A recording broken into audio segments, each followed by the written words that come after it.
Peço aí desculpas por esse inconveniente que a gente teve, atrasou um pouquinho o início, né? Mas sejam muito bem-vindos a essa atividade, que é uma atividade dentro da disciplina de seminários do programa de pós-graduação em ciência da computação. E hoje a gente tem, a gente vai receber aqui, né, três alunas, três doutorandas, tá?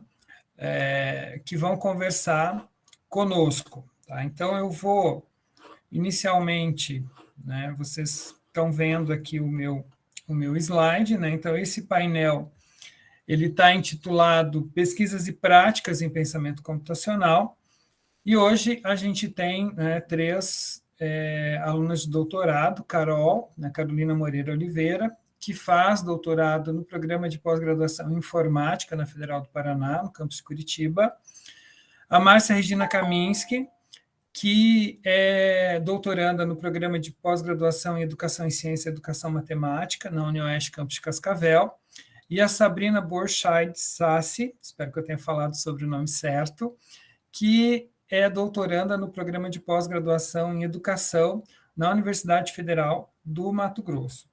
Então, assim, apenas para motivar, introduzir o nosso painel, né? Então, assim, pensamento computacional, a gente tem aí algumas definições, né?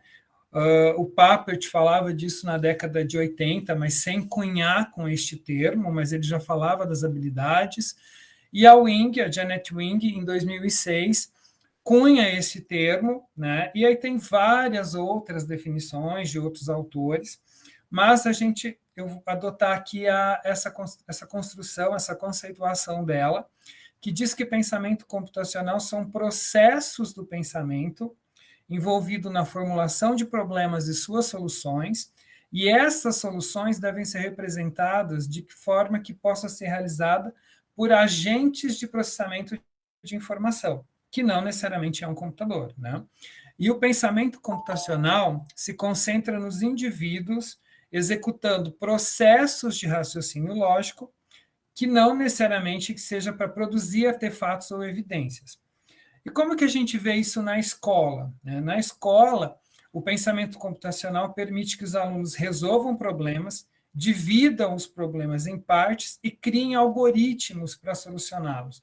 E por que isso? Porque as habilidades do pensamento computacional, representado aqui nessa figura que a minha aluna Thais fez no trabalho dela, né, traz 4 grandes habilidades, que é a de decomposição.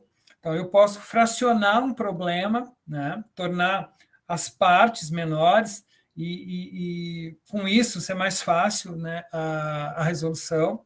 Posso também desenvolver a habilidade de reconhecimento de padrões, de analisar tendências, analisar similaridades, né, e isso vai me ajudar na elaboração de uma solução.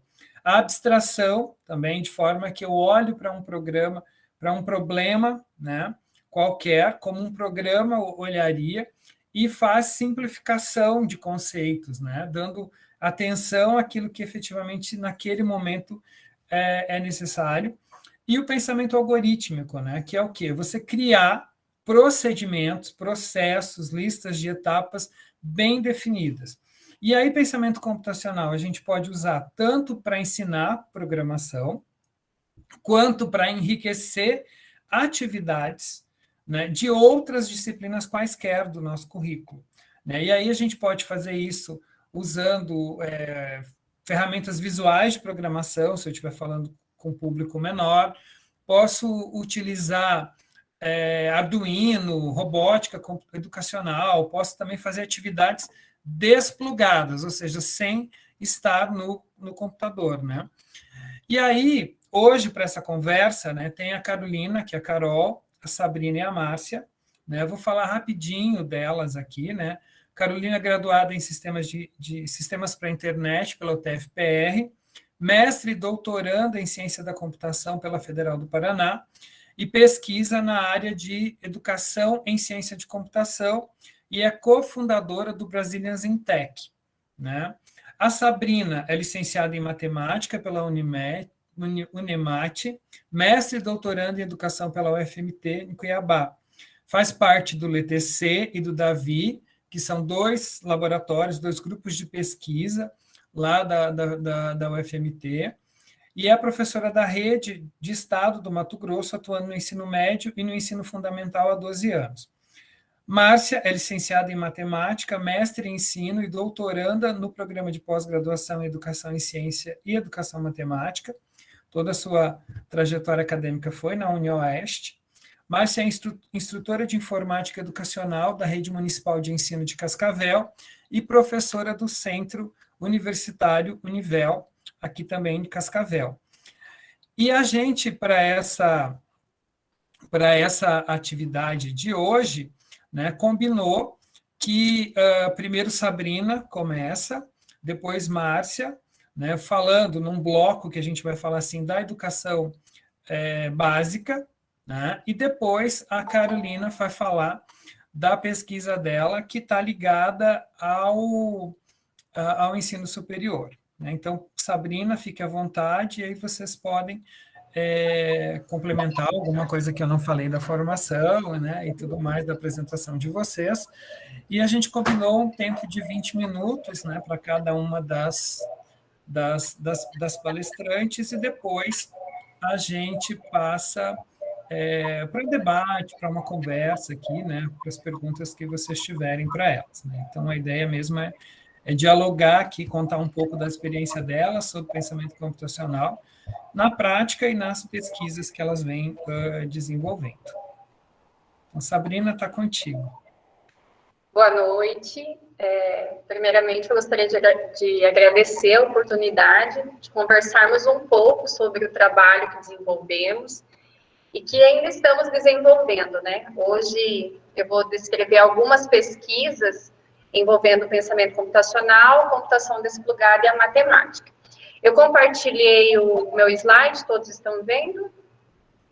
Sim. Está compartilhado? Está a tela cheia, né? Sim. Uhum. Então, tá. Eu sou orientanda do professor Dr. Cristiano Maciel. Ele foi meu orientador também na época do mestrado e agora no doutorado. Na época do mestrado, nós trabalhamos com um ambiente virtual de aprendizagem no ensino médio. Então, o que hoje vivenciamos, né? Em 2015, nós já fizemos alguns apontamentos sobre esse uso como uma forma de extensão da sala de aula. E agora, no doutorado, eu venho trabalhar com a computação desplugada sem a utilização, então, da tecnologia. Então, hoje, sem tecnologia. Então, eu vou apresentar 2 artigos que foram publicados no EI, um o ano passado e o outro este ano, uma revisão sistemática que foi publicada este ano também, e um projeto de doutorado que estamos desenvolvendo. Então, o primeiro é um artigo de 2020, que tem como título Experiência com atividades desplugadas do Código.org na disciplina de língua estrangeira de uma escola estadual. Eu deixei o link, e aí depois a gente pode compartilhar o slide também, né, para quem quiser o material. Nesse artigo, ele foi publicado, então, ano passado, e a pesquisa ela foi desenvolvida antes da pandemia, assim, foi bem no início do mês de março, então nós conseguimos desenvolvê-la presencialmente. Teve como objetivo analisar a percepção da professora de língua estrangeira, inglês, quanto ao uso de atividades desplugadas para o ensino de conceitos fundamentais das ciências da computação. Essa experiência, ela adotou a prática de computação desplugada, usou atividades do Código.org, o planejamento ocorreu durante uma semana entre a professora de língua estrangeira e a aluna de doutorado, que nesse caso sou eu. Participaram da pesquisa 34 alunos do ensino fundamental e 21 do primeiro ano do ensino médio, de uma escola estadual de Mato Grosso, que atende em tempo integral. Então, a ideia surgiu a partir da leitura e discussão de um texto presente no livro didático da disciplina de inglês. E a partir disso, a professora ela me procurou em busca de atividades que envolvessem tecnologia, computação, então, que fosse dessa área. Com os alunos, foram desenvolvidas 2 atividades, a lição 1 e lição 2.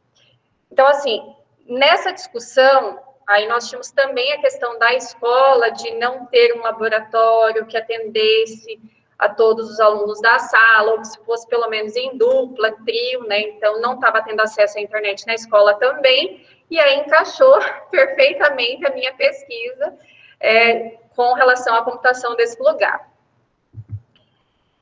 Nós selecionamos, eu juntamente com a professora, 2 atividades que fossem de fácil entendimento. Essa atividade ela é a partir dos 6 anos, pode ser aplicada, e para não dar também aquele choque, né, de dificuldade, de ser difícil, a área da computação, a área da exata, então, nós selecionamos de forma a atender facilmente os alunos.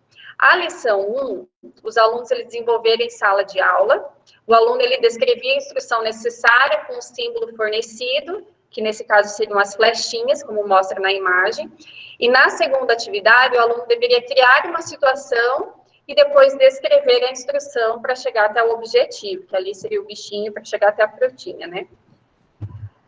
A lição 2, os alunos eles desenvolveram na quadra da escola, então saiu daquele ambiente sala de aula, foram divididos em grupos, um aluno criava uma situação, como demonstrado aqui na imagenzinha, enquanto o outro ele dava os comandos para que um terceiro executasse.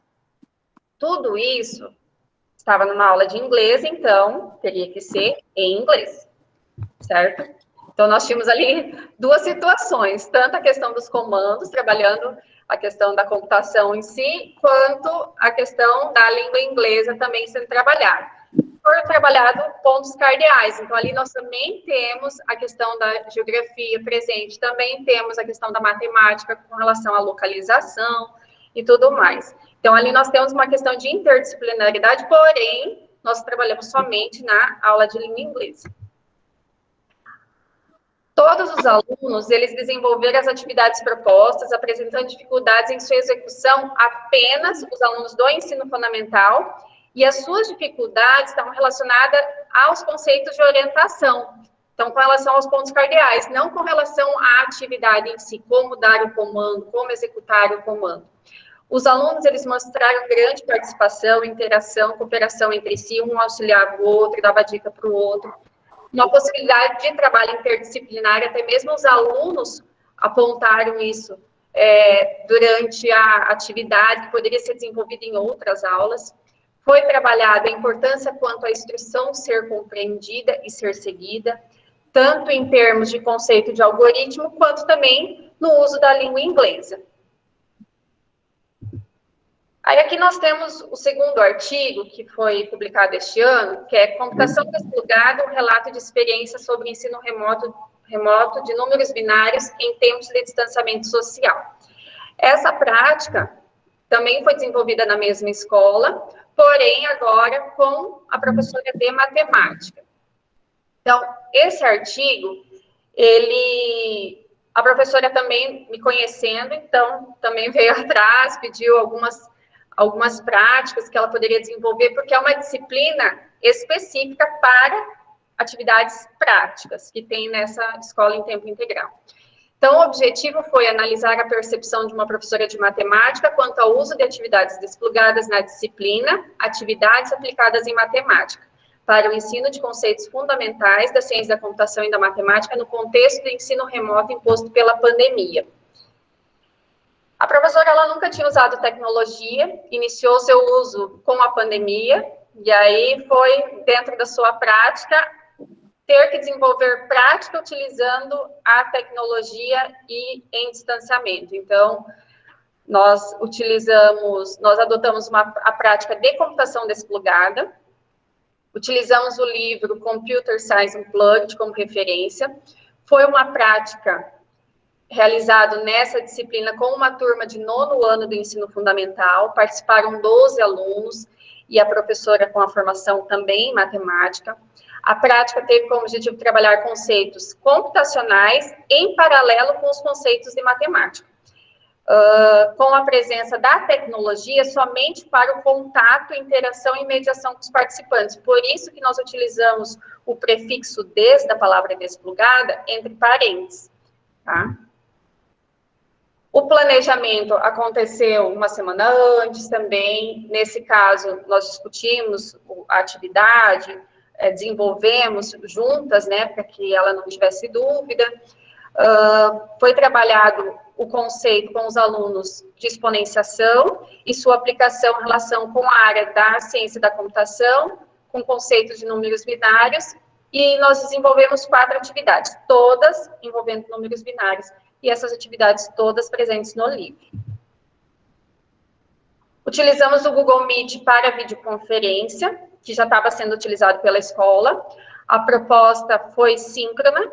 Utilizamos o recurso Google Jamboard para exposição de conceitos, nessa parte eu que trabalhei, e as exemplificações, nós utilizamos o recurso Microsoft Whiteboard, foi a professora que utilizou e ela já estava utilizando com os alunos, então nós agregamos aqui algumas ferramentas. Nesse artigo, o foco foi a percepção da professora quanto ao uso de atividades desplugadas nas suas aulas remotas e a aproximação do conceito de números binários com a matemática. Os alunos que interagiram, porque nós temos aquela dificuldade dos alunos que não querem ligar a câmera, não querem falar no áudio, então só escreve por meio do chat. Então, aqueles que interagiram, seja por áudio ou por escrita, eles não mostraram dificuldades na execução, mostraram um grande interesse e conseguiram expor suas dúvidas e até mesmo suas resoluções de forma escrita ou falada. Foi identificada a possibilidade de trabalho interdisciplinar também pelos alunos. Como são limitados os registros com relação à prática de computação desplugada no ensino remoto, nós não conseguimos realizar pelo menos um estudo comparativo nesse campo, que é o que a gente gostaria.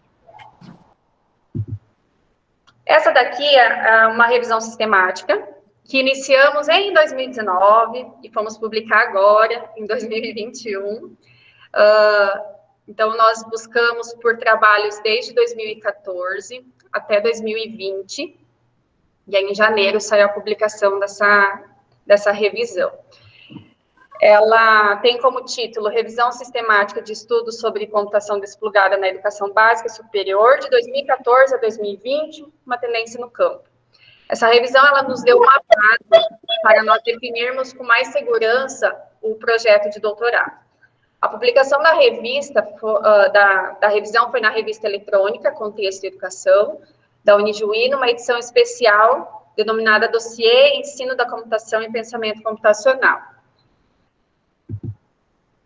A revisão sistemática, ela buscou por trabalhos científicos sobre computação desplugada na educação básica e no ensino superior, desde 2014 até 2020.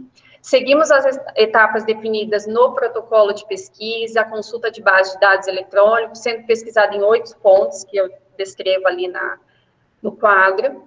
Dos estudos pesquisados, foram selecionados 77 artigos, dos quais 75 atenderam aos critérios de inclusão estabelecidos, sendo 2 revisões sistemáticas, né? Que mesmo assim nós escrevemos durante o artigo também, a revisão também. Nós organizamos todos os estudos selecionados, identificando com numeração, organizado por evento e por ano, o que possibilita ao leitor a busca desses estudos, caso se interesse. Então, fizemos uma distribuição por região, também, redes de ensino, se é público, se é privado. Então, quem for ler o artigo, eu me interessei pelo artigo de Medeiros 2018, que é o artigo 10. Bom, ele foi publicado no IE e você consegue já a referência e buscar pelo artigo.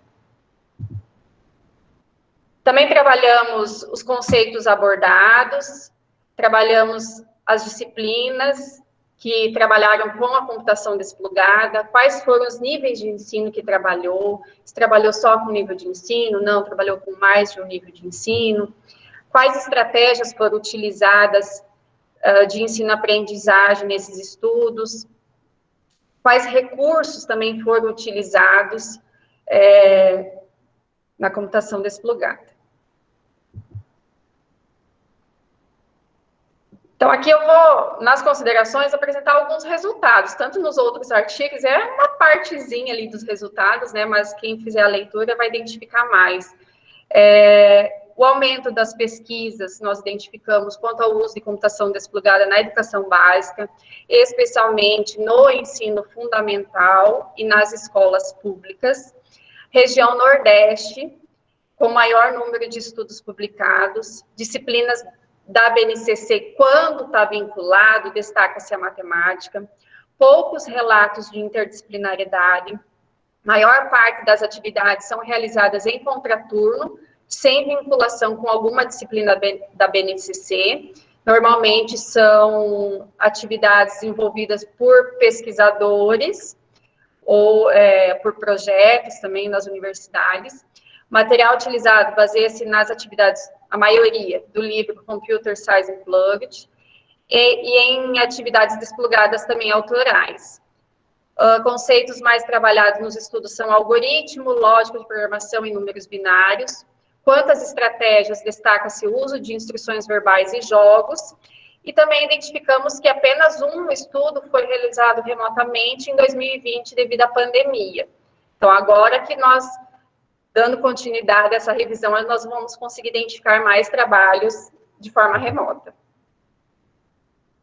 E agora, o projeto de doutorado.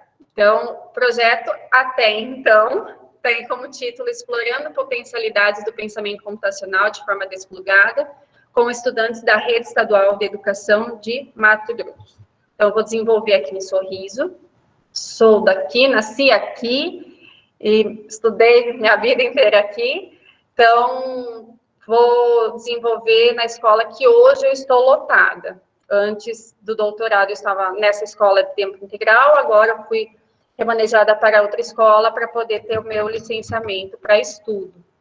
Então, eu vou desenvolver onde eu estou lotada atualmente. Então, na pesquisa de doutorado, nós trazemos questionamento quanto ao ensino-aprendizagem de conceitos e habilidades da área da computação e da matemática, sem fazer o uso de tecnologia. Dessa forma, o nosso foco de pesquisa é o uso da computação desplugada como abordagem para o desenvolvimento do pensamento computacional e também de habilidades matemáticas, no processo de ensino-aprendizagem, na disciplina de matemática e no ensino fundamental.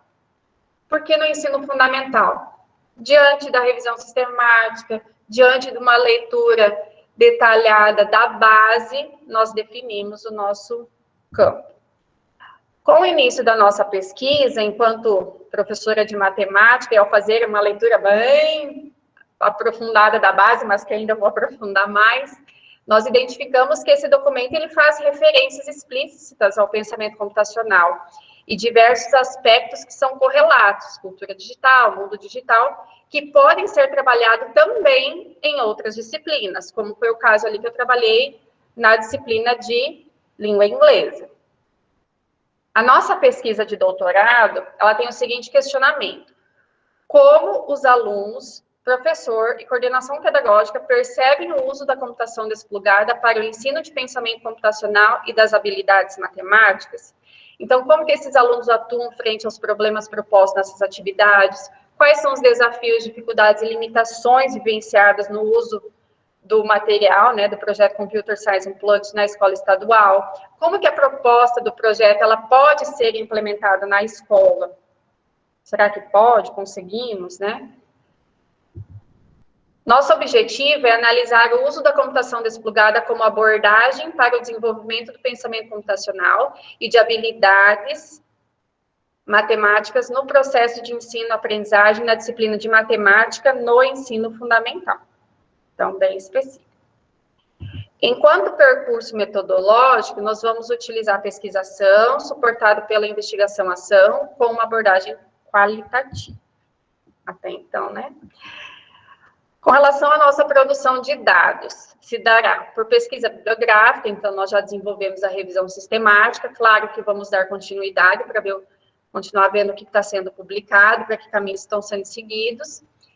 Revisão bibliográfica também, em busca de tese, já fiz uma pequena busca, né, mas vamos continuar, até mesmo para nos aprofundarmos, né, em leitura, a gente consegue ali adquirir bastante material para aprofundar as leituras.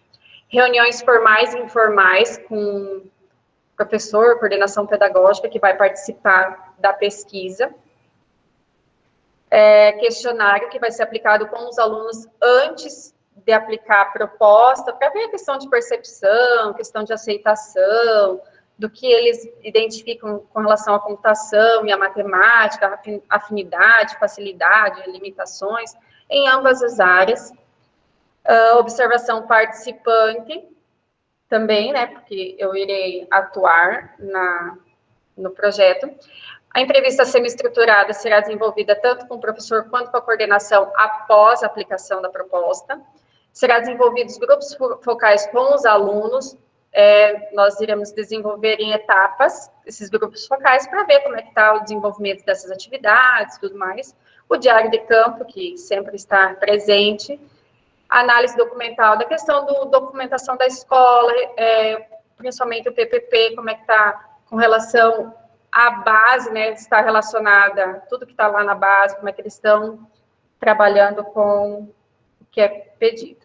Também nós vamos, a questão de análise de dados, nós trabalharemos com a transcrição de todo o questionário, das entrevistas, dos grupos focais, de toda a intervenção realizada, e esses dados eles serão agrupados, separados em categorias, e aí para isso utilizaremos análise por triangulação.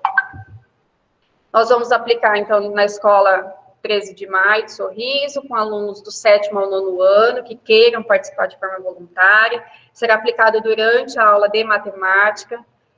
A pesquisa inicia agora em agosto e vai até dezembro de 2021. Já estamos aprovados pelo CEP. E, atualmente, nós estamos também desenvolvendo uma atividade com crianças, na verdade, já estamos desenvolvendo desde o ano passado e estamos em fase agora de fechamento, devido à questão de distanciamento social, nós estamos desenvolvendo com as crianças, para ver como que é a aceitação deles, trabalhando de forma remota e como que eles vão desenvolvendo. Também iniciei uma análise do material que foi disponibilizado para escolas estaduais daqui, que é um livro da editora Moderna. Então, nós estamos fazendo uma análise do como que aborda o pensamento computacional nesse material. Identificamos que só a disciplina de matemática aborda, separamos as atividades que abordam, e agora nós estamos na fase de análise dessas atividades, que vai compor também a tese. Então, por enquanto é isso, eu agradeço. Muito obrigado, Sabrina. Eu passo, então, agora a palavra para a Márcia, né, para fazer a explanação dela, e aí, no final, a gente abre para um debate, para uma conversa com todos. Então, Márcia, fica muito à vontade aí. Certo. Só vou compartilhar os slides aqui, então, professor. Sim. Um pouquinho.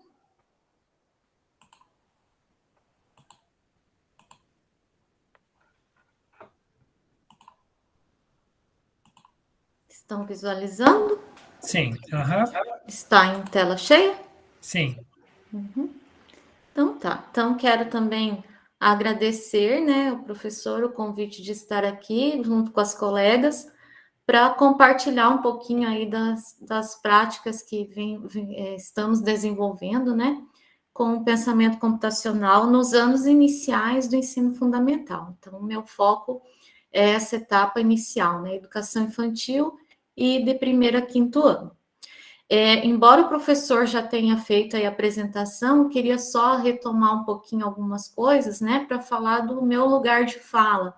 Acho que é importante fazer essa contextualização, especialmente porque a minha pesquisa e o meu trabalho estão muito imbricados, né? Então, eu não consigo separar hoje a Márcia profissional da Márcia acadêmica, assim, tudo foi acontecendo de uma forma muito junta e complementando um ao outro, né? Então, como o professor falou, eu sou instrutora de informática na rede municipal de Cascavel. Então, desde 2004, atuo nessa rede no laboratório de informática, trabalhando com o uso de tecnologias digitais na educação. E durante esse período aí de formação, né, foi acontecendo a licenciatura, a especialização, o mestrado, e agora estamos aí na etapa do doutorado, né, tentando seguir aí nessa etapa. E mais recentemente, nesse último ano, também então entrei como docente no Centro Universitário Univel. Então, as minhas práticas de pesquisa e de atuação profissional, elas estão muito interligadas e se complementando, né? Então, como que eu comecei a me inserir nesse tema do pensamento computacional, né? Eu trago aqui uma figura que é fruto também da nossa pesquisa, foi construída também já no mestrado, que também é sob orientação do professor Clodes, e agora dando continuidade com ele também no doutorado, né? Então, nessa figura, a gente apresenta um pouquinho ali alguns marcos da informática na educação no contexto brasileiro, e em paralelo, na linha ali de baixo, a gente tem o que foi acontecendo no contexto de Cascavel, né? Então, a informática em Cascavel, ela existe desde 93, e seguindo quase que de forma paralela ao que acontecia em âmbito nacional, foram se trabalhando nas diferentes perspectivas de evolução da informática na educação, né? Então, a gente teve ali no início, em 93, similar ao que acontecia em âmbito nacional, uma perspectiva instrumental pedagógica. Então, a gente trabalhava muito com os softwares de edição, com atividades relacionadas ao conteúdo curricular, né? Depois, ali, a partir de 2007, por aí, a gente começou a trabalhar com a questão dos softwares educacionais, né? E a partir de 2009, a gente começa a seguir esse movimento também de uma perspectiva mais cybercultural, como vinha acontecendo nas discussões no âmbito da informática em âmbito nacional, né? Porém, embora isso não tivesse nos documentos oficiais, essas perspectivas, já haviam discussões nos eventos, né? Nas revistas, nas comunidades científicas. Então, seguindo essa perspectiva, Cascavel também começou a se preocupar em utilizar a informática nessa perspectiva de autoria dos alunos, né, de colocar o aluno como protagonista e não só como consumidor de softwares educacionais. E aí começam a surgir as discussões sobre pensamento computacional, né, que foi o meu primeiro contato. Então, nos cursos de formação, nas participações em eventos, em âmbito profissional ainda, eu comecei a ter os primeiros contatos ali com os conceitos de pensamento computacional. E aí, nós começamos, então, na escola, a desenvolver as primeiras práticas nesse sentido, né? Então, foi lá em 2013, com as turmas de 5º ano. Então, como que nós desenvolvemos esse trabalho inicialmente, né? A primeira ferramenta, o primeiro artefato utilizado foi o Scratch. Então, nós conhecemos o software, a plataforma, né? E começamos a trabalhar isso com os alunos. De que forma? Utilizávamos as próprias atividades sugeridas na plataforma do Scratch. Então, ali a gente encontra guias de atividades, né? Então, tem toda uma proposta de desenvolver uma sequência de tarefas. Então, tem aqui, né, como pode ser visto na figura, algumas sugestões que são dadas na própria plataforma. E quando você acessa, você consegue ter ali um tutorial de como desenvolver essa atividade. Tem todos os comandos que serão utilizados em cada atividade. Você pode baixar o PDF, o guia do educador, né? Então, nessa perspectiva que eu comecei a trabalhar, utilizando aquelas sugestões da própria plataforma do Scratch. Isso foi interessante porque os alunos puderam ter esse primeiro contato, conhecer os blocos de comando, né? Qual que era a proposta, ter essa ambientação com o Scratch. E para mim também eram os primeiros passos, né? Então eu fui conhecendo e trabalhando com os alunos. Aqui eu tenho a tela, né, de como que é o Scratch, não sei se todos conhecem, então quis trazer esse print. Então, o aluno vai trabalhando com os bloquinhos para criar o movimento, a ação, a história, aquilo que ele deseja com o personagem. Né? Começa com o gato, mas tem outros ali personagens que podem ser explorados. Então, dessa forma que eu trabalhava. O aluno clica no tutorial e aqui mesmo vai sendo apresentado para ele o que fazer para que o objetivo que ele pretende seja atingido. Né? Então, a gente tinha um trabalho assim bem voltado para o uso dos blocos de comando em si e de entender essa plataforma. Isso seguiu até 2016, né? Então, esse trabalho com o Scratch somente com o 5º ano seguiu até o ano de 2016. Em 2016, também por meio de cursos de formação, eu acabei conhecendo essa plataforma, o Code.org, já citada pela Sabrina, né? E aqui a gente viu a possibilidade de expandir o trabalho com o pensamento computacional, porque como a Sabrina já citou, essa plataforma ela tem diversos cursos, né? Então, como a gente vê aqui na ilustração, na figura, ela traz um catálogo de cursos para diversas etapas do desenvolvimento da criança. Então, você tem ali o curso A, que pode ser iniciado com estudantes de 4 a 7 anos, e aí eles vão propondo outros cursos com complexidade um pouco mais elaborada, onde o aluno pode ir progredindo nesses cursos e avançando na compreensão dos conceitos do pensamento computacional. Então, a partir dessa plataforma, nós visualizamos a possibilidade de trabalhar desde a educação infantil, né? Porque começa com atividades que esses alunos têm condições de realizar, embora não alfabetizados, né? Não sabem ler ainda, mas pelas cores, pela forma como as atividades são propostas, e, claro, com a mediação do professor, é possível desenvolver o trabalho. Então, trago aqui alguns dos desafios, né?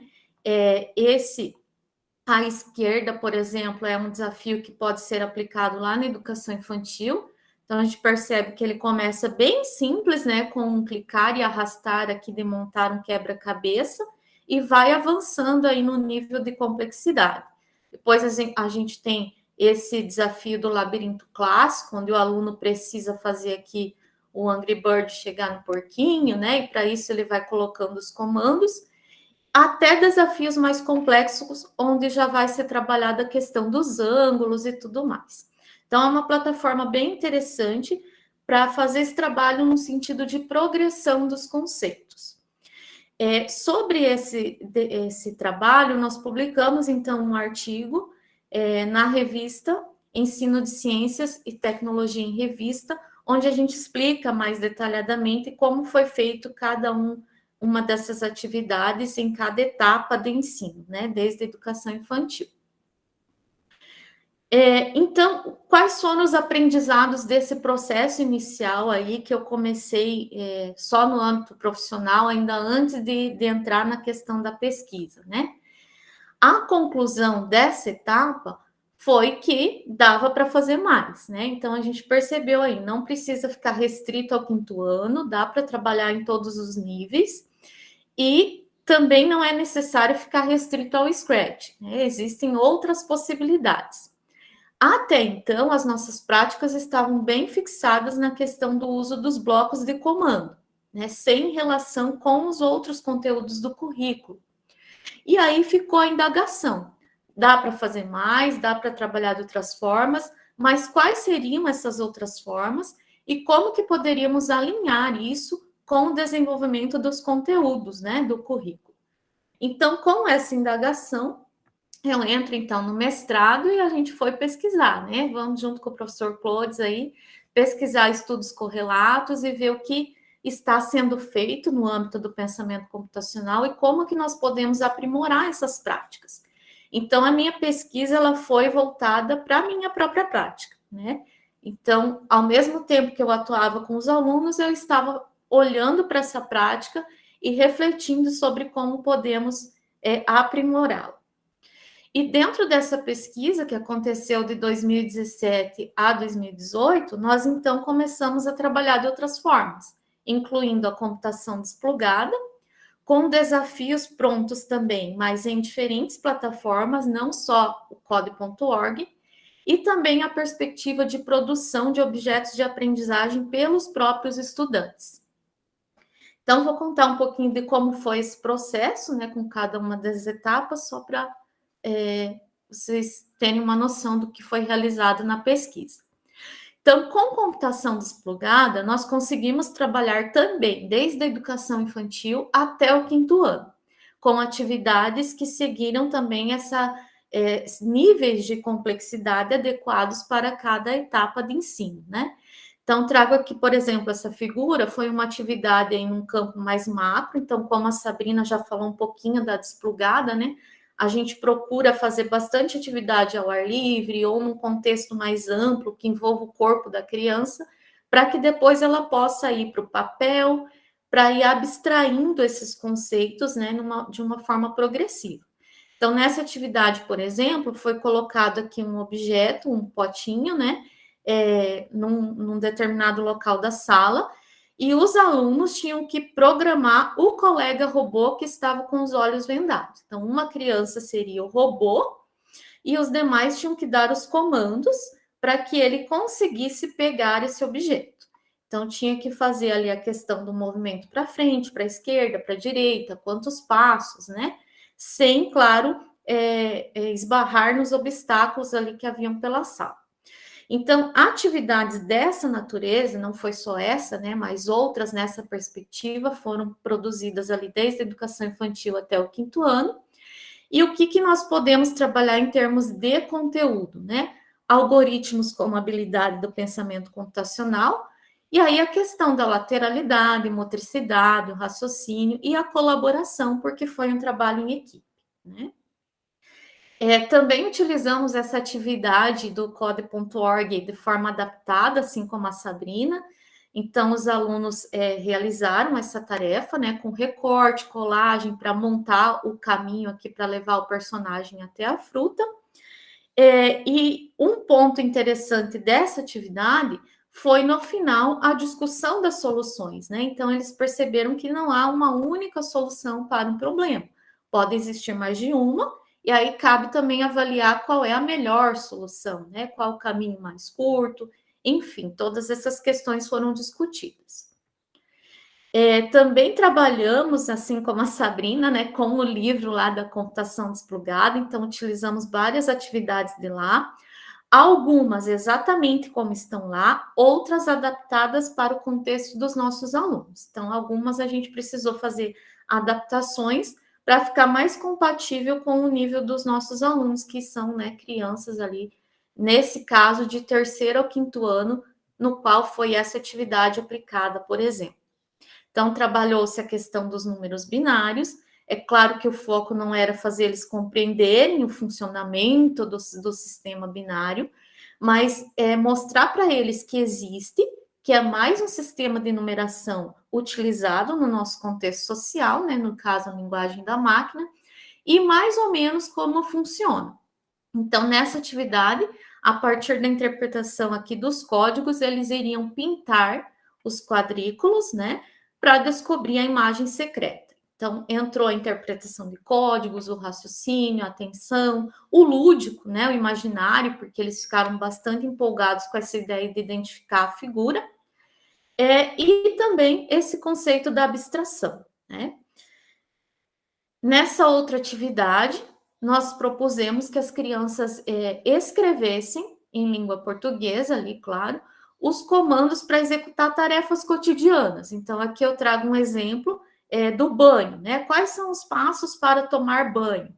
Então, eles foram pensando nesses passos e foram escrevendo. À medida que eles iam escrevendo, nós parávamos, líamos o código e discutíamos, né, em coletivo, com a turma. Está faltando algum passo? Se nós executarmos o que está ali, vai dar certo? Então, nessa discussão, eles foram percebendo o que, de repente, podia ser melhorado nesse algoritmo. E aqui também entrou, então, a questão do algoritmo como habilidade do pensamento computacional, a questão da própria escrita, né, e do raciocínio e a discussão coletiva. Essas duas atividades também trabalhamos, assim como a Sabrina, né, para dar essa ideia aí do sistema de numeração binário. Então, aqui já foi trabalhado, como ela falou, bem relacionado com a matemática, então a contagem, correlação, ordenação, né, e a abstração que está ali implícita nessa interpretação de códigos.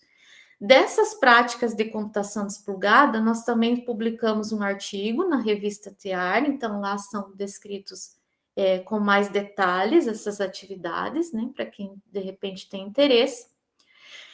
E também inserimos, além da desplugada, a questão de desafios prontos, né? Então, a plataforma apresenta desafios para os alunos executarem.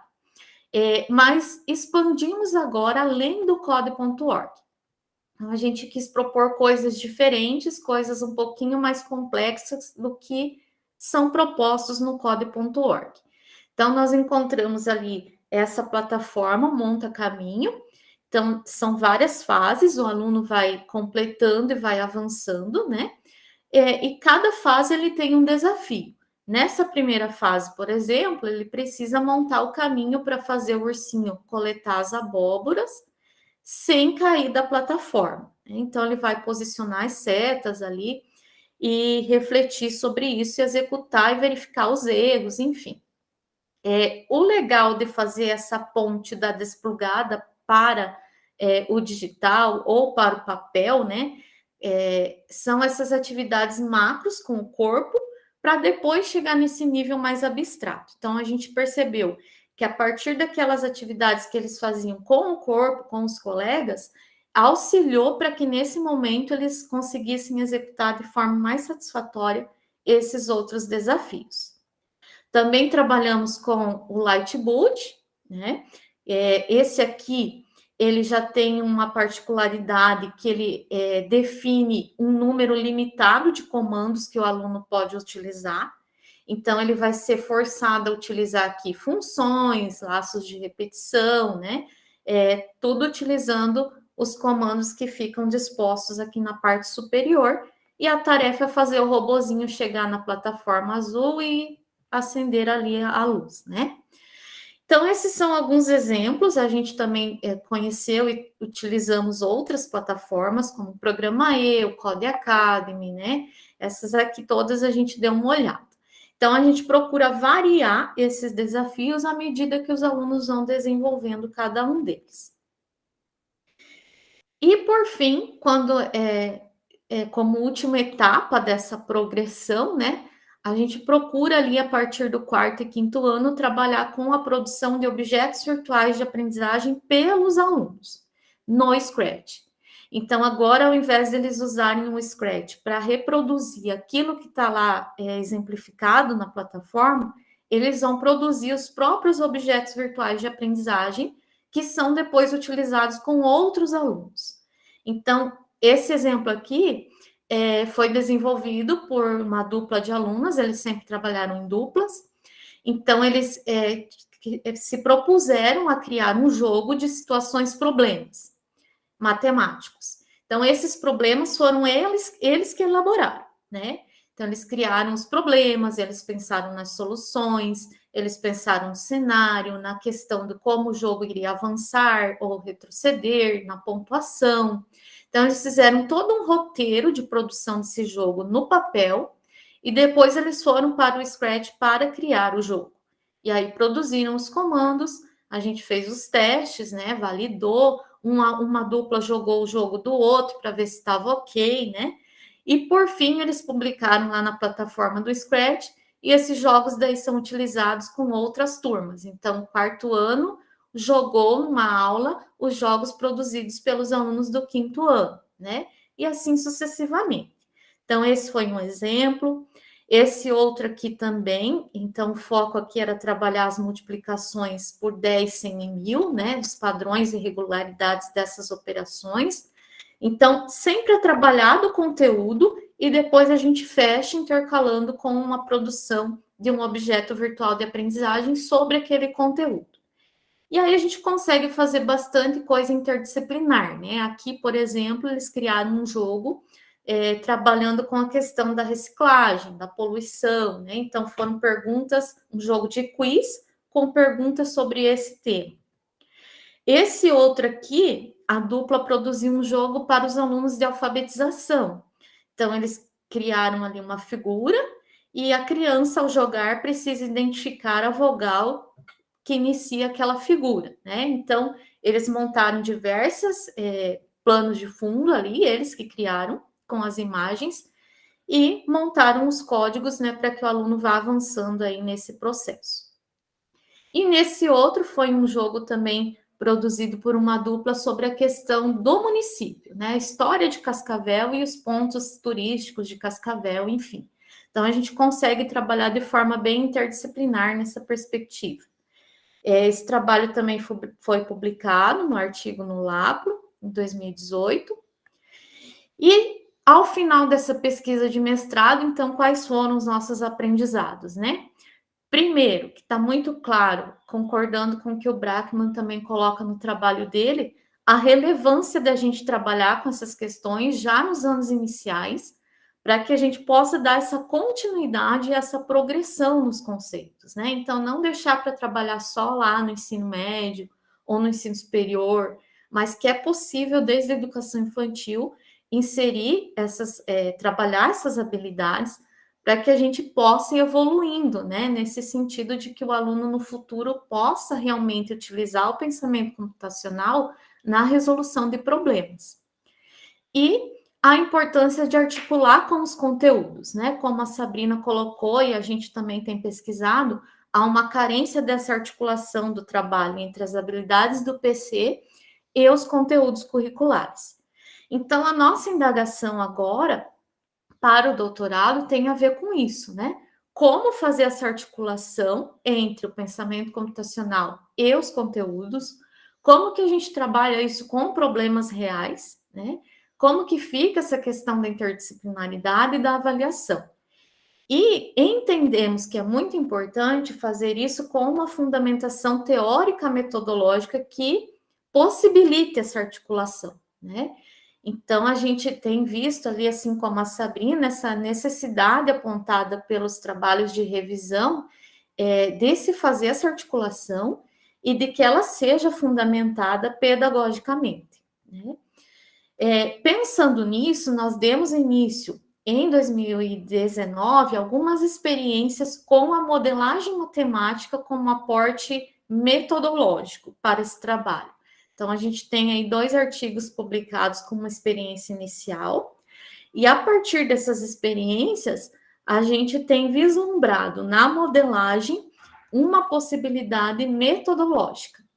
E aí estamos pensando num aporte teórico também que fundamente esse trabalho, né? Então, o nosso problema de pesquisa hoje é como desenvolver essas práticas pedagógicas de pensamento computacional, articulado aos conteúdos, né? E que contribuições isso pode trazer para o ensino da matemática nos anos iniciais. O nosso objetivo, então, é investigar essa possibilidade de articulação fundamentada teórica e metodologicamente. E, para iniciar esse processo, que estamos ainda no começo, né? Demos o primeiro passo olhando para a história da informática na educação, né? Então, como o professor Clodes colocou no começo, quando a gente olha para a história, a gente vê que o pensamento computacional teve um início lá com o Papert, com a linguagem Logo, né? Embora não com esse termo cunhado. E a gente entende que olhar para o que aconteceu naquela época pode nos dar um norte de como podemos estabelecer o pensamento computacional como prática pedagógica hoje, né? E pensar no que tem de diferente de lá para cá. Por que desse retorno e o que a gente pode aprender do que aconteceu lá à época. Então, o nosso primeiro artigo aí da tese foi publicado na Revista Brasileira de Informática na Educação, onde a gente faz essa reflexão histórica aí sobre esse processo para poder caminhar agora na nossa pesquisa, né? A gente espera contribuir um pouquinho para fundamentar um pouco melhor essas práticas, né? No sentido de dar esses subsídios teóricos metodológicos para isso. Aqui estão algumas referências e é isso. Obrigado, Márcia. A gente passa, então, agora para a Carolina, né? Carol, fique à vontade aí para a sua explanação. Obrigada, Clodes. Eu vou apresentar aqui, eu acho que eu consigo.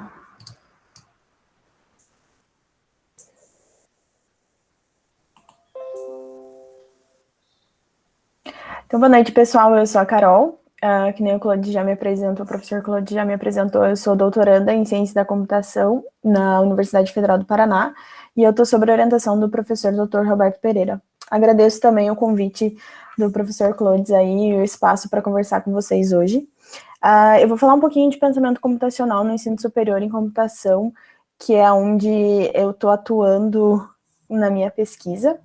E eu vou inicializar a minha fala só contextualizando o porquê que eu estou falando de pensamento computacional no ensino superior.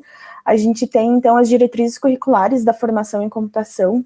Essas diretrizes, então, elas são desde o MEC, que regulamenta, né, a graduação na área de computação, os referenciais de formação da Sociedade Brasileira de Computação e as diretrizes curriculares da CM e da I3E.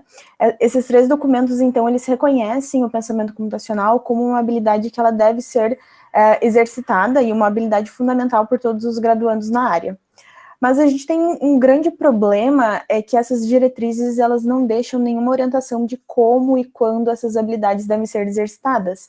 Então, elas só dizem, a gente precisa exercitar o graduando, né, a pessoa em formação em computação, ela deve exercitar, deve ter essas habilidades, mas e como? E onde? E quando que a gente exercita elas?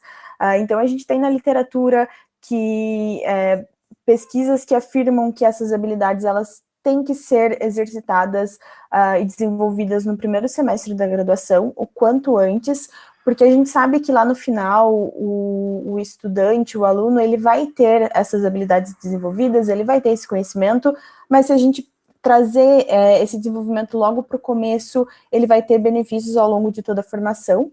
Além disso, também existe toda uma geração de estudantes que não teve oportunidade de desenvolver essas habilidades explicitamente na formação básica, que daí envolve também o trabalho da Sabrina e da Márcia, né, que vem para suprir aí a nova geração que já vai ter esse conhecimento desenvolvido na educação básica. E também os alunos ingressantes na literatura, a gente percebe que muitos dos alunos, eles possuem deficiência na formação, e essa deficiência, ela vai desde habilidades de leitura, habilidades de escrita, até de como se organizar, sai ali do ensino médio para a graduação, é muito jovem, não sabe lidar, né, então essas lacunas aí de formação, elas vão resultar em dificuldades ao longo da formação, ao longo da graduação, e principalmente em disciplinas que necessitam, então, um poder de abstração maior, né, e requerem também habilidades de resolução de problema. Que nem eu comentei, então, mesmo que a literatura, então, reconheça a relevância e a importância do pensamento computacional, existem poucas evidências de como apoiar o desenvolvimento dessas habilidades. E a gente fala também que existem poucas evidências também voltadas para o ensino superior. Então, a gente tem muitas pesquisas, eu não fiz um recorte bem recortado aqui, 20 minutos, né, mas depois também, quem tiver mais interesse, eu fiz um mapeamento sistemático e a gente conseguiu verificar que são pouquíssimos trabalhos quando a gente se compara a outros níveis de estudo, né, que nem... existem mais pesquisas em pensamento computacional com educação básica do que, por exemplo, com o pensamento computacional. Do que com o ensino superior. A gente também tem o trabalho de Angeli e Giannakos, de 2020, que eles apresentam, então, que para apoiar o desenvolvimento do pensamento computacional, é necessário a gente ter atenção em como projetar as atividades para o desenvolvimento dessas habilidades, como ensinar, então, como passar esses conteúdos para o estudante, e principalmente de como avaliar, porque a avaliação também vai fazer a diferença ali no processo de ensino e aprendizagem. E diante, então, dessas dificuldades e complexidades de como apoiar o desenvolvimento do pensamento computacional no ensino superior, a gente vem explorando como que a gente faz isso de uma forma que a gente considere e respeite algumas coisas e o modelo do ensino no ensino superior. Então, a gente desenvolveu um conjunto de desafios com o objetivo de provocar os estudantes a pensarem no processo de criação da solução, considerando os pilares do pensamento computacional, os 4 que o professor Clodes apresentou lá no início. Também exercitar algumas soft skills, e essas soft skills, então, são habilidades que os estudantes de computação devem exercitar, e essas habilidades, então, elas também são apontadas pelas diretrizes curriculares de formação em computação. E o foco também é desenvolver as habilidades e preparar os estudantes a atuarem na criação de soluções para problemas de maneira criativa e socialmente consciente, que nada mais é do que apoiar, né, o estudante na sua formação para que ele se torne um profissional também qualificado. Esses desafios, então, que eu comentei que a gente desenvolveu, não é necessário nenhuma ferramenta computacional, então a gente está utilizando também o conceito de computação desplugada. No contexto presencial, eu comecei a aplicar esses desafios no início de 2019, a gente estava no contexto presencial, então a gente fazia em sala de aula, a gente utilizava apenas papel e caneta. Aí, com essa situação atual, a gente foi para o contexto remoto. Aí, o contexto remoto, então, a gente ainda tem o desplugado, porém a gente está mediado, né, de ferramentas computacionais, porque a gente precisa de utilizar essas ferramentas computacionais para interagir atualmente, e também a gente foca em que as soluções devem ser representadas em sequências de instruções simples, em linguagem natural ou fluxograma. Então, também, quando a gente fala em desplugados, a gente também tira essa visão de uma linguagem de programação específica. Então, e principalmente quando a gente fala de primeiros semestres, né, na graduação, a gente tira isso para tirar toda a carga que é uma nova linguagem para um aluno recém-ingressante no curso de computação. Os desafios, então, eles foram desenvolvidos considerando a aprendizagem significativa, a aprendizagem contextualizada, a aprendizagem colaborativa e a aprendizagem baseada em desafios, porque na aprendizagem significativa, a gente sabe que tem que ter um significado também para o indivíduo que está aprendendo, para a pessoa que está aprendendo, ou também um significado dentro daquela comunidade onde, né, está sendo aplicado esse desafio. Também mostrando que essa solução ela pode ser aplicável naquele contexto onde ela está sendo desenvolvida. E daí o que traz a gente também, né, para a aprendizagem contextualizada, trazendo problemas reais e contextualizados aonde vai ser aplicado. Por quê? Para também gerar esse, né, uma soma na outra, né? A contextualizada ajuda a dar um significado, o significado ajuda ali, suporta contextualizada, porque não adianta também a gente começar a trazer, a gente percebeu começar a trazer coisas que não fizessem sentido para aquela turma ou naquele contexto, porque às vezes a gente tem coisas regionais, principalmente quando a gente fala de sul, a gente está no sul, né, aqui na Federal do Paraná, e se a gente for aplicar às vezes o mesmo desafio no norte, a gente consegue dar uma ajustada para deixar mais próximo do contexto deles, né? Então isso também é a nossa preocupação, considerar o contexto dos estudantes. A colaborativa, porque a gente sabe que a gente não, né? Eu já estou me considerando que a gente sabe, mas a literatura reconhece que a colaboração, então, permite a construção do conhecimento por meio da interação entre os estudantes.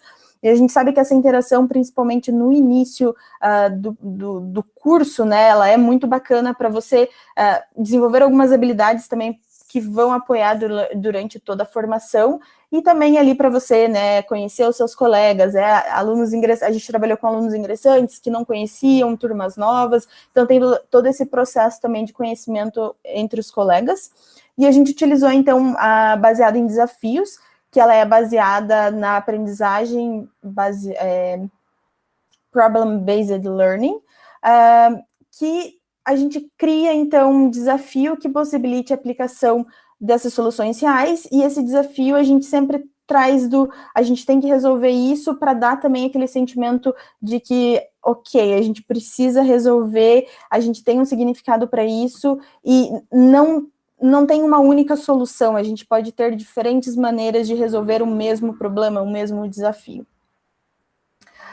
E mesmo a gente, então eu desenvolvi um conjunto, um catálogo com 9 desafios, e mesmo que eles sejam diferentes entre si, eu não quis abordar cada um deles, porque eu acho que a parte trazer cada um deles, né? Porque eu acho que é interessante a gente falar da maneira de como conduzir esses desafios também e do que considerar durante a condução, porque existem, né, outros, a gente consegue adaptar algumas outras atividades, e mesmo que eles sejam diferentes entre si, a gente sabe que a gente criou, então, uma estrutura base de como conduzir o processo de resolução desses desafios. Esse processo, então, ele é cíclico, eu trouxe ele representado aqui nessa imagem, com 6 etapas, e ele é um processo e ele tem dependência de uma etapa com a outra, e à medida que a gente vai evoluindo, então, entre as etapas, a gente consegue perceber uma evolução da solução dos desafios. Então, pensa lá que eu tenho uma atividade, eu acho que foi a Márcia que apresentou dos números binários, me corrijam se eu estiver errada, mas pensando nesse exemplo, então a gente vai ali caracterizar o problema. O que a gente precisa fazer nesse problema? Identificar as entradas, identificar quais são as saídas, identificar o que é importante naquele desafio, o que não é importante. Aí, a partir disso, a gente começa a pensar, então, em como elaborar o início de uma solução, né, representar essa solução. Depois disso, a gente tem o processo de testar essa solução. A gente adicionou também uma etapa de socialização, porque que nem a gente trouxe aqui na aprendizagem colaborativa, a gente queria que os alunos colaborassem entre si, então a gente colocou uma etapa bem marcada, de onde um aluno iria compartilhar com um outro colega para receber feedback sobre a sua solução, porque a gente entende também que o momento que você você olha para uma outra solução, você desenvolve habilidades de crítica, você desenvolve habilidades de observação, e isso também ajuda você olhar e refletir sobre a sua solução. Então, a gente colocou esse momento bem marcado para isso. A gente também colocou uma etapa de refinar a solução, então a partir do momento que você socializa a tua solução, você recebe o feedback de um colega, ou você dá um feedback para um colega, você tem que ter um momento para você interpretar esse feedback e incorporar melhorias para a sua solução. Então, a gente colocou uma etapa para isso, e também a gente tem, daí, novamente, depois de que você refina, você tem que testar novamente e avaliar.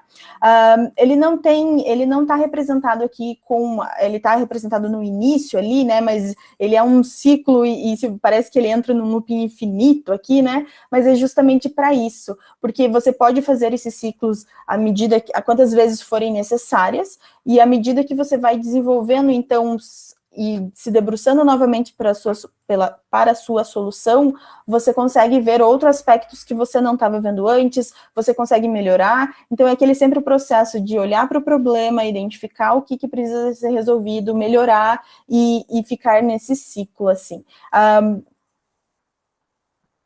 Bom, também uma coisa que eu acho muito relevante trazer é identificar quais são as habilidades e as soft skills para cada uma das etapas realizadas, porque uma das grandes dores minhas enquanto pesquisadora na área tá bom, eu tenho uma atividade para desenvolver o pensamento computacional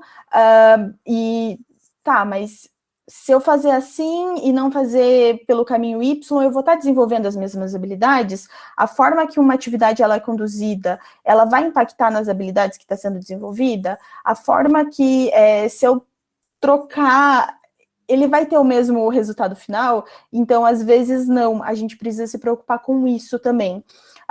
Por exemplo, se eu vim aqui e retirar a etapa de socialização, por exemplo, não vou estar desenvolvendo essas habilidades. Eu não estou disponibilizando espaço para que essas habilidades sejam desenvolvidas explicitamente.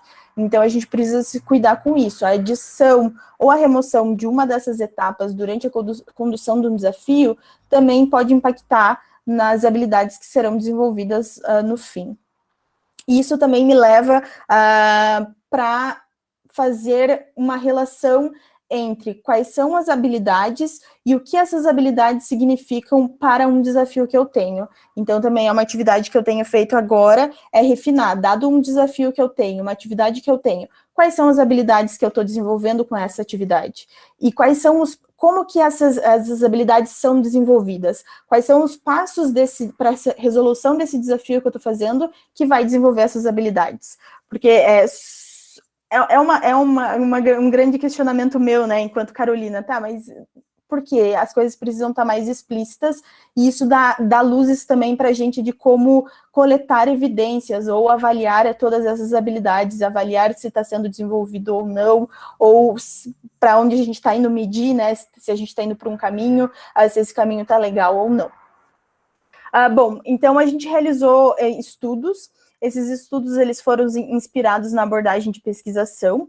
A pesquisação ela é conduzida interativamente, busca promover, por meio da ação, uma mudança no ambiente, e a teoria e a prática elas sempre caminham juntas. A teoria fundamenta a prática, e a prática produz novos dados para a ampliação do conhecimento existente. Então, eu comecei lá em 2019, na disciplina de Introdução à Ciência da Computação. Essa disciplina, ela é uma disciplina ofertada no curso de bacharelado em Ciência da Computação na Universidade Federal do Paraná, no primeiro semestre. Então, o aluno ingressante no curso, ele já se matricula e ele já tem acesso a essa disciplina, e o objetivo dessa disciplina é favorecer o pensamento computacional, crítico e sistêmico com relação à ciência da computação e suas habilidades e as suas possibilidades, de atuação, e ela é dividida em 3 eixos, e eu atuo ali com atividades com os desafios no segundo eixo, que é o eixo de pensamento computacional, e à medida que ela foi sendo executada, sempre de uma oferta para outra, a gente vai avaliando, a gente vai melhorando e vai fazendo o ciclo de novo, ver o que deu certo, ver o que deu errado, né, e fica nesse ciclo aí da pesquisação. Ao todo foram realizadas 5 ofertas, então foram 2 presenciais e 3 remotas. Ao todo teve 236 estudantes matriculados, e desses 181 foram alunos aprovados, foram alunos que concluíram a disciplina. Com isso, eu trago um pouquinho um recorte das lições aprendidas que a gente teve as lições aprendidas, elas têm mais relação com as disciplinas, com as ofertas presenciais. Nas ofertas presenciais, a gente percebeu, então, ali na fase de socialização, a gente fazia a socialização, a gente começava em duplas, então a gente juntava 2 pessoas, elas compartilhavam as suas soluções e cada uma fornecia o feedback para outra. Depois, no segundo momento, a gente juntava em 2 duplas, o que ficava um grupo de 4. Depois a gente juntava 2 grupos de 4, que ficava um grupo de 8. E a gente percebeu que, dado o momento, quanto maior o grupo ficava, quanto maior o grupo crescia, menos participantes se envolviam. Então, a gente sempre tinha o grupo de estudantes que falavam mais do que outros, né? Eu acho que era um pouco natural, mas chegava num determinado tamanho que era acima de 6, não era legal manter o agrupamento. Então, a gente até teve um desafio, só para vocês terem conhecimento um pouquinho, o gostinho, né, sobre os desafios, mas a gente fez uma sobre a lista de chamada. Na primeira oferta, a gente estava numa turma com 98 estudantes, e a lista de presença ela tinha que passar para a pessoa assinar. Então, ela era física. E a gente tinha 98 alunos. E como passar essa lista de chamada de uma maneira eficiente, que ocupasse menos tempo, que não precisasse passar logo no primeiro minuto da aula, porque demorava para percorrer todo mundo, né? Então, a gente trouxe para eles e lançou para eles o desafio de, bom, a gente precisa propor uma solução melhor para passar essa lista de chamada. E a gente precisa considerar algumas coisas, respeitar algumas coisas, como a gente não pode mudar a ordem da sala, a gente não pode fixar um aluno numa determinada cadeira, as pessoas podem escolher a posição que elas querem sentar, e a gente tem que ter listas que a pessoa assine de forma física. Então, aí com isso, a gente foi fazendo essas socializações incrementais, né, juntando duplas, juntando grupos de 4, e no fim a gente dividiu a sala em 2, o que ficou meio a meio, ficou grupos bem grandes, e a gente executou e comparou as 2 ações em sala de aula, verificou o quão uma solução era melhor do que a outra, para mostrar que, às vezes, quando uma sequência de passos ali está dizendo para fazer, por exemplo, pegue a lista e passe para o colega, às vezes se não tem, é o colega de trás, é o colega da frente, para que colega que eu vou passar? Então, com isso, eles percebiam que as instruções nem sempre estavam claras, que tinha sempre furos, que eles não pensavam, porque na cabeça deles estava lindo, né? Mas a partir do momento quando eles iam para o papel e escrever essa sequência de passos, faltava algum detalhe, então a gente conseguiu mostrar a importância de detalhar bem, de não deixar instruções ambíguas. Então, isso faz parte das lições aprendidas dessa turma presencial. Outra coisa que a gente percebeu também é que teve muita relação do engajamento com a segurança individual dos estudantes, porque a gente percebeu que o engajamento entre eles reduz a barreira de comunicação, então eles se sentiam mais confortáveis em comunicar um com os outros e também para trabalhar em equipe.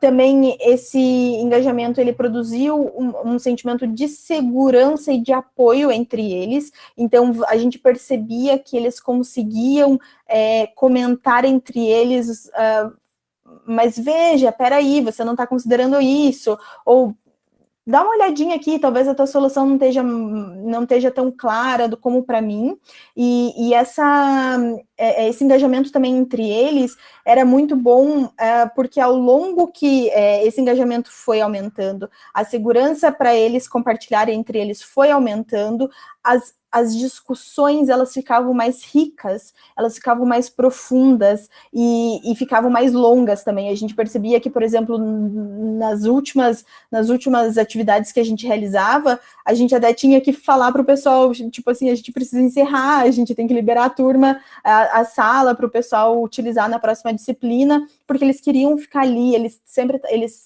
perceberam que eles conseguiam sempre melhorar e conversar e ver pontos diferentes na solução que eles não estavam considerando e melhorar a solução deles, e sempre no sentido de fazendo uma analogia à otimização da solução. Além também, outro que eu fazendo... A próximo disso que eu comentei também é a socialização. A gente percebeu grande benefício na socialização, além de aumentar o engajamento, a segurança entre eles. A gente percebeu que eles começaram a desenvolver habilidades de trabalho em equipe, de avaliação, eles começavam a argumentar do porquê sim, do porquê não, eles negociavam entre eles, mas será que esse é um bom caminho? Eles começaram a ficar menos desapegados do tipo, essa é minha solução, então ela não tem erros. Eles começaram a perceber assim, não, peraí, pode ser que tenha erros, vamos considerar isso, vamos considerar aquele outro caminho. Eles também começaram a desenvolver habilidades de gerenciamento, porque eles tinham um tempo ali na sala, e era aquele tempo, então eles tinham que aproveitar, né, aquele recurso de sala de aula, que no começo eles não estavam aproveitando tanto, então isso também a socialização trouxe. Uma outra coisa também que mudou bastante é a postura dos estudantes, que é uma outra lição aprendida, que ficou interessante, é que eles se perceberam que eles faziam parte, eles eram responsáveis por aquilo que eles estavam aprendendo. Eles tinham um papel ativo, né, no processo de aprendizagem deles. Eles saíram daquela posição passiva de consumir informações enquanto um professor explanava, né, e começaram a perceber que eles teriam que ir atrás, eles teriam que questionar, eles teriam que se debruçar sobre o problema e olhar para aquele problema, identificar quais são as entradas, identificar quais são as saídas, identificar como que eu respeito as regras daquele desafio, as restrições daquele desafio. Então a gente percebeu uma mudança de postura deles também, que foi bem benéfico, né, e que era o que também a gente buscava. Já nas disciplinas, nas ofertas remotas, a gente começou a coletar a percepção dos estudantes, então, sobre a disciplina, sobre o aprendizado e os desafios realizados por meio de um questionário online e anônimo. E essas respostas, então, elas indicaram que os desafios eles foram bem aceitos pelos estudantes, porque eles julgam que eles exercitaram as habilidades do pensamento computacional com os desafios propostos, e eles reconheceram as habilidades que estavam sendo exercitadas em cada um dos desafios. Então, aqui a gente trouxe as habilidades pelos pilares do pensamento computacional, né? E quando a gente confronta, então, esse resultado com as habilidades exercitadas em cada um dos desafios fica muito próximas, então eles tiveram ciência do que eles estavam desenvolvendo, eles têm conhecimento do significado disso, né? E ter essa consciência das habilidades que estão sendo exercitadas também faz parte de envolver o estudante no processo de construção do seu conhecimento. Também faz parte de trazer ele como responsável, de mostrar, olha, você está aprendendo isso por causa disso e daquilo, você está aprendendo isso porque é relevante dessa forma, porque vai ser utilizado durante todo o processo de formação. Então, deixar isso também claro para o estudante, ele tem os seus benefícios também, né? Ele traz significado também para a aprendizagem, ele traz um contexto, né? O porquê que eu estou aprendendo isso? O que geralmente é o que os alunos na graduação questionam muito, né? Mas para onde eu vou utilizar isso? Por que eu estou fazendo isso? Então, também vai nesse sentido. Bom, os próximos passos aí da minha pesquisa, eu estou trabalhando agora na coleta de evidências, então como que eu verifico o exercício do pensamento computacional a partir dessas atividades que estão sendo realizadas. A gente entendeu também que, além dos alunos acabarem desenvolvendo as habilidades do pensamento computacional, a gente quer apoiar os professores na hora da concepção e na condução das práticas para o desenvolvimento do pensamento computacional. Então, o que a gente precisa considerar para ser um desafio contextualizado? O que a gente precisa considerar para ter significado? O que a gente precisa considerar?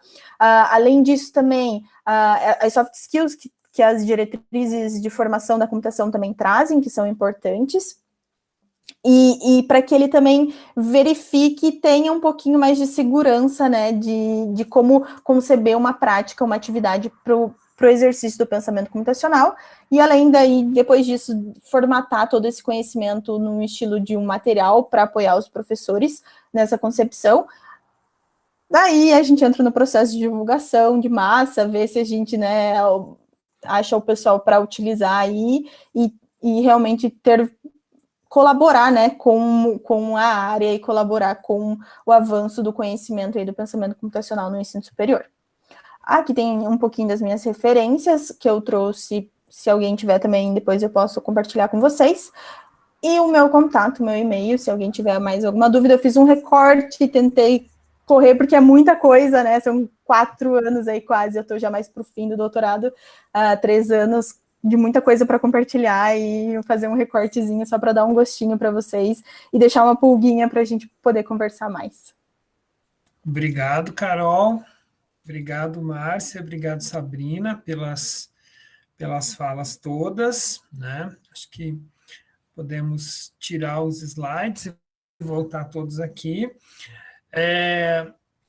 O legal, assim, de perceber também, né, que vocês trabalharam desde a educação fundamental, lá do começo dos anos iniciais, né, passando aí com práticas no Fundamental 2, e Carol no primeiro ano ali da faculdade, né? Então, muito legal, assim, acho que deu para eu ter uma visão de coisas aplicadas, né? E também do que vocês estão fazendo em diferentes programas de pós-graduação, com diferentes olhares, né? Mas pensando sempre no ensino, no desenvolvimento das habilidades.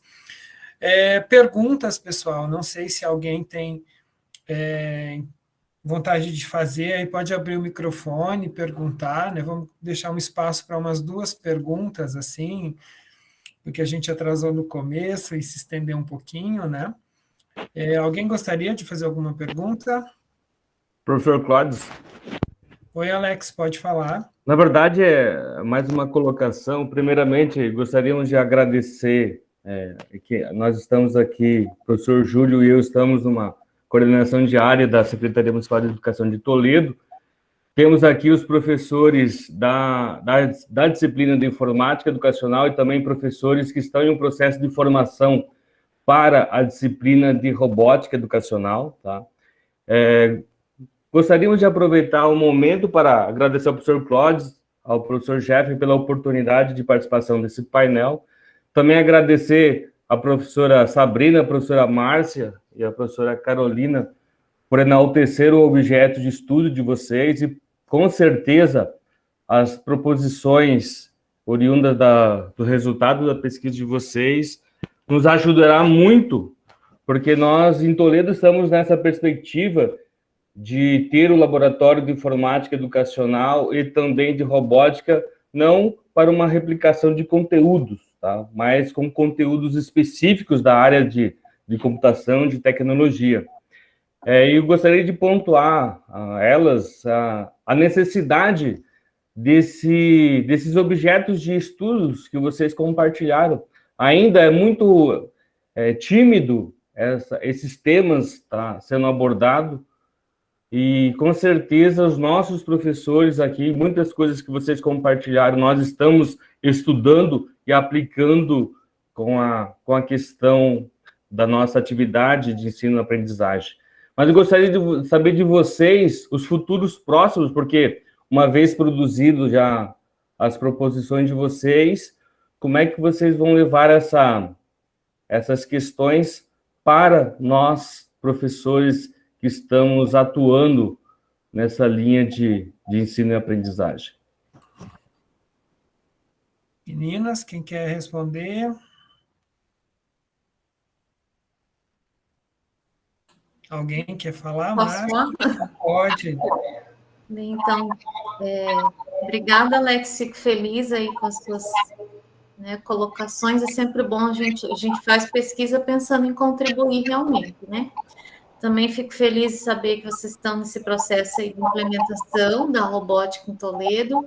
Aqui em Cascavel nós também já temos, inclusive a escola onde eu atuo foi a pioneira no município, né? E hoje a gente está com 20 escolas com a robótica. Então, é sempre bom a gente ver esses avanços, né? Sobre o que você colocou, eu acho que é um ponto fundamental, né?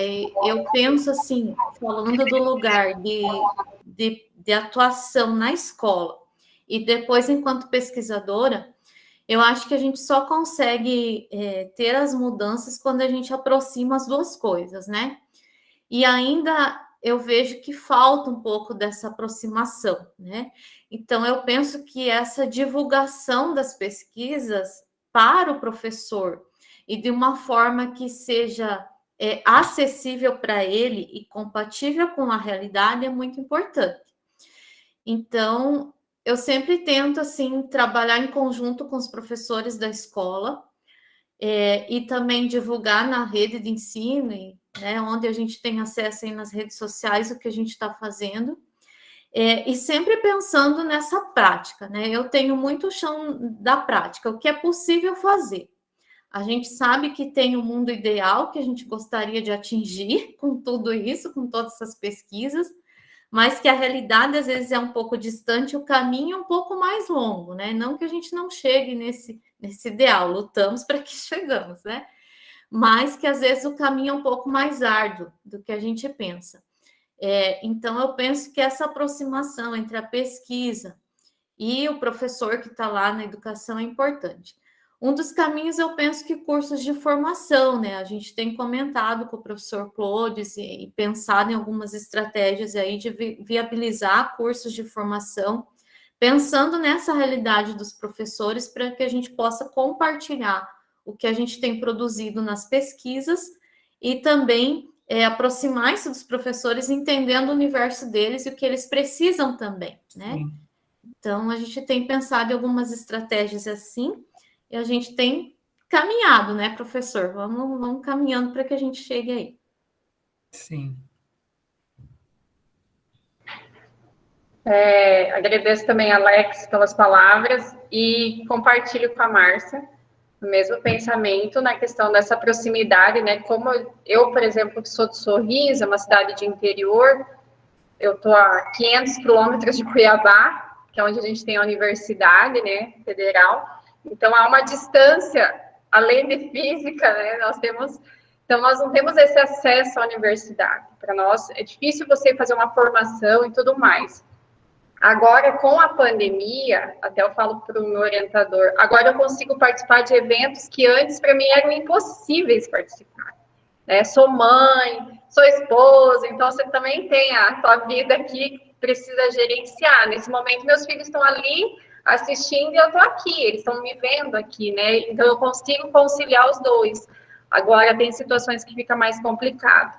E nessa questão de, também sou professora na rede, atuante, né, só agora afastada para estudo, eu também sinto, Alex, como vocês falaram, essa dificuldade de formação, porque o mundo ideal nós queremos, mas a distância entre o mundo ideal e o real, ali é grande, né? Quando eu fui aplicar o meu projeto de mestrado, nossa, você imagina que vai ser uma mágica, e aí você vai vendo as dificuldades, as limitações que você tem ali.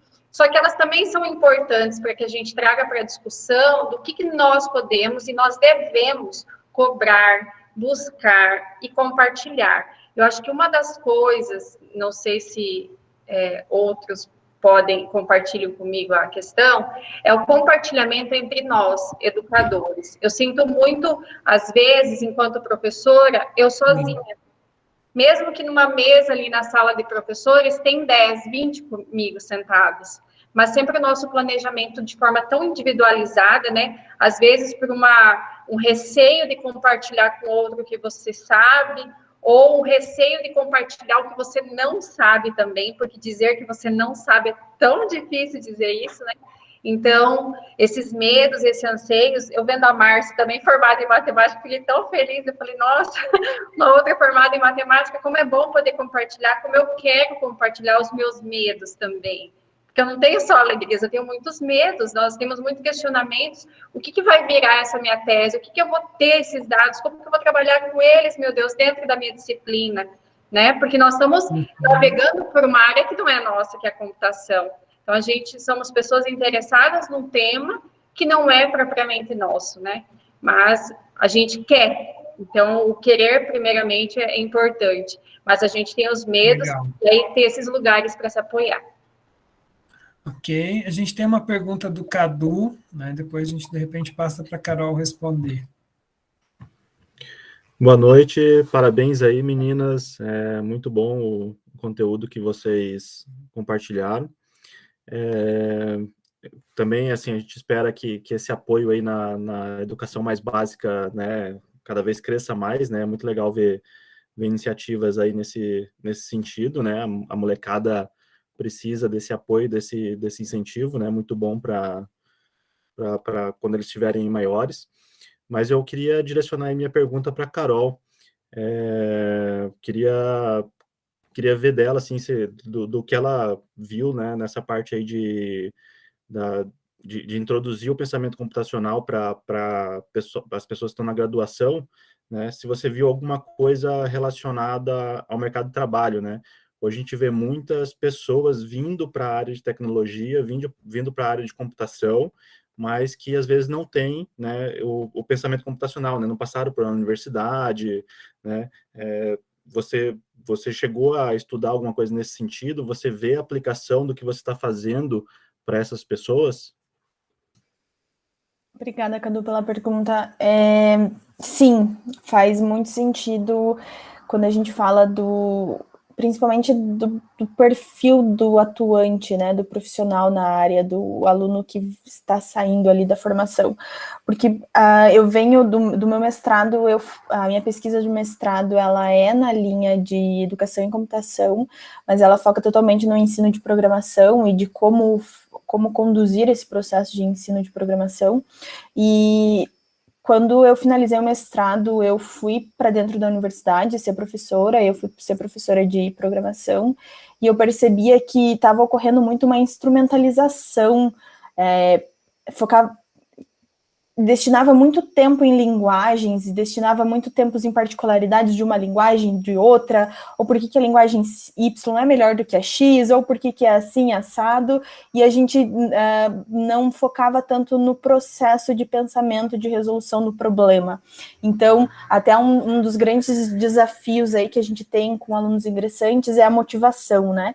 Porque como a gente está trabalhando com uma atividade sem o computador, sem linguagem de programação, eles são alunos ingressantes, eles já estão naquela energia, né? Quero aprender a programar, eu quero computador, eu quero saber o que isso faz. Então, trazer eles um passo para trás e falar, peraí, você tem que entender primeiro o processo de pensamento, para daí você ir para uma linguagem específica, vai para a linguagem A, para a linguagem B, não tem diferença, né? Mas a gente tem que se preocupar com esse processo de entender e resolver o problema. Quando a gente fala do mercado de trabalho, ele eu acho que possui essa mesma dificuldade, e eu acho que a alta demanda por você ter pessoas que programam e criando soluções computacionais, ela fez a gente formar e isso é um achismo meu, né, do que eu venho acompanhando na área, o que eu venho acompanhando das pessoas trabalhando, nada fundamentado teoricamente, mas eu percebi que existe uma demanda alta de profissional, de programadores, de pessoas que programam, a gente precisa formar essas pessoas rápido e a gente está pulando algumas etapas no processo de formação. Então, e quando a gente fala em processo de formação de pessoas que desenvolvem tecnologia, a gente tem que se preocupar também em falar sobre conscientização dessas soluções que estão sendo criadas, das responsabilidades. Então, a gente começa a esbarrar em outros aspectos também. Eu sei que existem algumas iniciativas que eu estou atuando de outras formas, não no doutorado, né, que elas já estão se preocupando em como desenvolver essas pessoas e como capacitar essas pessoas, primeiro como pessoas que criam soluções e depois formalizando numa linguagem de programação. Mas ainda são poucas as iniciativas fora da universidade, né, que fazem dessa forma. Mas eu acredito aí que com o tempo a gente começa a falar um pouquinho mais de pensamento computacional, mostrando a importância disso, mostrando que o pensamento computacional ele não é só para quem está na computação, mostrando que não é só para quem está em formação em computação, né? Mas a gente traz Márcia e Sabrina aí estão na educação básica, a gente tem que trazer o quanto antes, e todas essas responsabilidades eu acho que tem um movimento de mudança. Legal. Eu espero, pelo menos. Não, com certeza. Gente, eu tenho que finalizar, né? A gente passou do horário, mas o debate é amplo, é muito rico, né? Tenho certeza que vocês vão ter aí 3 teses brilhantes, assim, ao final. E o bacana, eu gosto muito da pesquisa aplicada, né? E principalmente pensando nessa aplicação no contexto educacional, né? A computação a serviço da educação. Então, agradeço mais uma vez a todos, né? Peço desculpa pelo inconveniente do começo, e estamos aí, né? O PPG Comp, o PPG 100, parceiros, o professor Cristiano, que está aqui também da UFMT, né? Parceiro de projeto, a gente pode estreitar aí outras iniciativas, e mesma coisa Carol, o Roberto, que é orientador dela na Federal também. Então, muito obrigado, pessoal, muito boa noite a todos, viu? E sejam aí muito bem-vindos.